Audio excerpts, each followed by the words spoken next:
రేవంత్ రెడ్డి గారు, చంద్రబాబు నాయుడు గారు, నరేంద్ర మోడీ గారు కుట్రబంతా ఉన్నారు. అట్లాంటి సందర్భంలో మీరు ఎవరి పక్షాన్ని నిలబడాలి? మీరు ఏం మాట్లాడాలి? ఈరోజు హరీష్ రావు గురించి మాట్లాడాలా మనం? ఈరోజు హరీష్ రావు గారు మంత్రిగా ఉన్నారా?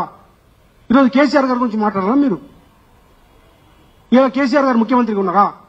కేటీఆర్ గారు మంత్రి ఉన్నారా? సంతోషరావు గారు రాజ్యసభ మెంబర్గా ఉన్నారా? మీరు ఏది మాట్లాడాలి?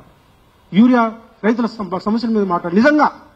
నిజంగా తెలంగాణ అస్తిత్వం వైపు నిలవాలంటే, తెలంగాణ ఆత్మగౌరవాన్ని కాపాడాలంటే, బీఆర్ఎస్ పార్టీలో ఏదైతే బీఆర్ఎస్ పార్టీ మేలు కోరుకుంటున్నారో, కేసీఆర్ గారు మేలు కోరుకుంటున్నారో, కేటీఆర్ గారు మేలు కోరుకుంటున్నారో, ఆ మేలు కోరుకోవాలంటే మీరు ఏం చేయాలి?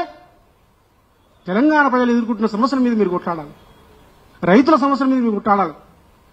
ఇలా కాళేశ్వరము ఒక విఫల ప్రాజెక్టుగా చేయడం కోసం, ఒక గొప్ప ప్రాజెక్టు, నీళ్లు లేక ఇబ్బంది పడి బోర్లు వేసుకొని ఎండిపోయి,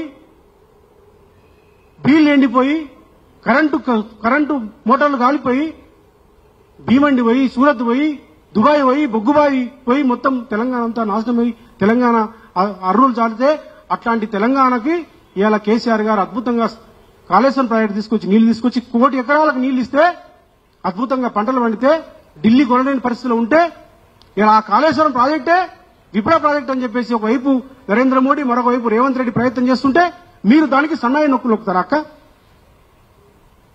మీరు దానికి సన్నాయి నొక్కులు నొక్కుతారా? దానికి వంట పడతారా? మీరు కాళేశ్వరం అవినీతి అయిందంటారా? ఒక్కసారి ఆత్మవిమర్శ చేసుకోండి అక్క. మీరు మాటలు ఏవైనా మీకు ఏవైనా ప్రాబ్లమ్స్ ఉంటే ఇప్పుడు కూడా మేము విజ్ఞప్తి చేస్తా ఉన్నాం అక్క. మీకు ఆడబిడ్డగా, మా కేసీఆర్ గారు కూతురుగా, ఆడబిడ్డగా, తెలంగాణ ఉద్యమకారులుగా మీరంటే మాకు గౌరవం. మీరు ఆత్మవిమర్శ చేసుకోండి. మీరు మాట్లాడాల్సింది దేని గురించి? ఏదైనా మీరు ఎమ్మెల్యేగా ఉన్నారు, ఎమ్మెల్సీగా ఉన్నారు, గతంలో ఎంపీగా ఉన్నారు. కేసీఆర్ గారు కూతురు మీరు వెళ్ళి వాళ్ళతో ఉన్నటువంటి సమస్యలు, పార్టీ సమస్యలు ఉంటే మీరు మాట్లాడలేరా? మాట్లాడొచ్చు కదా. మీరే దయ్యాలునే అంటారు. నిన్ననేమో కేటీఆర్ అన్నా అని అంటారు, మొన్నేమో కేటీఆర్ అన్న కేసీఆర్ బాగుండాలంటారు. నిన్న నాకు ఒక్కడే ఒక నాయకుడు కేసీఆర్ గారు, నేను ఎవరి నాయకత్వాన్ని గుర్తించా అంటే బీఆర్ఎస్ పార్టీ వర్కింగ్ ప్రెసిడెంట్ మనందరికీ నాయకుడు కాదా అక్క?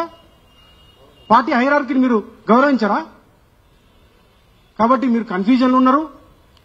మాకొకటి అనిపిస్తుంది, ఈ 3 నెలలుగా తన ప్రాక్టీస్ చూస్తూ ఉంటే, జైలుకు వచ్చిన తర్వాత ఏదో తను చాలా ఇబ్బందులు ఉన్నారు, తనని ఎవరో బ్లాక్మెయిల్ చేస్తున్నట్టు అనిపిస్తుంది మాకు. ఏదో ప్రలోభాలకు గురవుతుందేమో అనిపిస్తుంది మాకు. ఎందుకంటే తను యుద్ధం చేసినట్లుగా ఇంతకుముందు చెప్పినట్టుగా రైతుల సమస్యల గురించి మాట్లాడరు మీరు, నిరుద్యోగ సమస్యల గురించి మాట్లాడరు మీరు, ఇంకే సమస్యల గురించి మాట్లాడరు. కాకుండా పార్టీని మీరు టార్గెట్ చేస్తూ